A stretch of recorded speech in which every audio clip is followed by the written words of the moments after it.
एक गांव में एक साहिब की बीवी के साथ कुछ अनबन हो गई। अभी झगड़ा खत्म नहीं हुआ था कि इसी असना में उनका मेहमान आ गया। खावंद ने उसे बैठक में बिठा दिया और बीवी से कहा कि फलां रिश्तेदार मेहमान आया है, उसके लिए खाना बनाओ। गुस्से में थी, कहने लगी तुम्हारे लिए खाना है ना तुम्हारे मेहमान के लिए। वो बड़ा परेशान हुआ कि लड़ाई तो हमारी अपनी है, अगर रिश्तेदार को पता चल गया तो खाम खाह की बातें होंगी, लिहाजा खामोशी से आकर मेहमान के पास बैठ गया। इतने में उसे ख्याल आया कि चलो बीवी अगर रोटी नहीं पकाती तो सामने वाले हमसाए बहुत अच्छे हैं, खानदान की बात है, मैं उन्हें एक मेहमान का खाना पकाने के लिए कह देता हूँ। चुनाचे वो उनके पास गया और कहने लगा कि मेरी बीवी की तबीयत खराब है, लिहाजा आप हमारे मेहमान के लिए खाना बना दीजिए। उन्होंने कहा बहुत अच्छा, इतने आदमियों का कहें खाना बना देते हैं। वो मुतमईन होकर मेहमान के पास आकर बैठ गया कि मेहमान को कम से कम खाना तो मिल जाएगा जिससे इज्जत बढ़ जाएगी। थोड़ी देर के बाद मेहमान ने कहा जरा ठंडा पानी तो ला दीजिए। वो उठा के घड़े का ठंडा पानी लाता हूँ। अंदर गया तो देखा कि बीवी साहिबा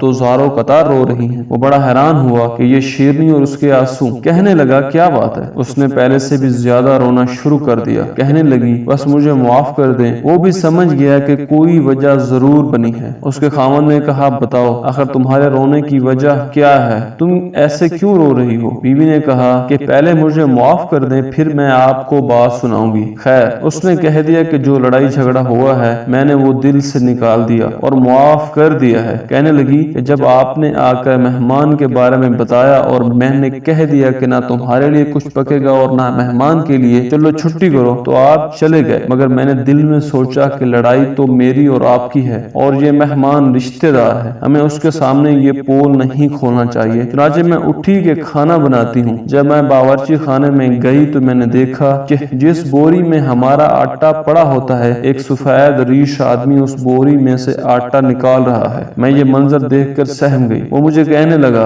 ऐ खातून परेशान ना हो, ये तुम्हारे मेहमान का हिस्सा था जो तुम्हारे आटे में शामिल था। अब चूंकि ये हमसाये के घर में पकना है इसलिए वही आटा लेने के लिए आया हूँ। इस वाक़े से साबित होता है कि मेहमान जब आता है अल्लाह ताला उसका रिज्क पहले भेज देता है। उम्मीद करता हूँ कि ये मेरी कहानी आप लोगों को पसंद आई होगी। अगर आप लोगों को पसंद आई होगी तो मेरी वीडियो को लाइक करें और शेयर करें, एक अच्छा सा कमेंट भी कर दें।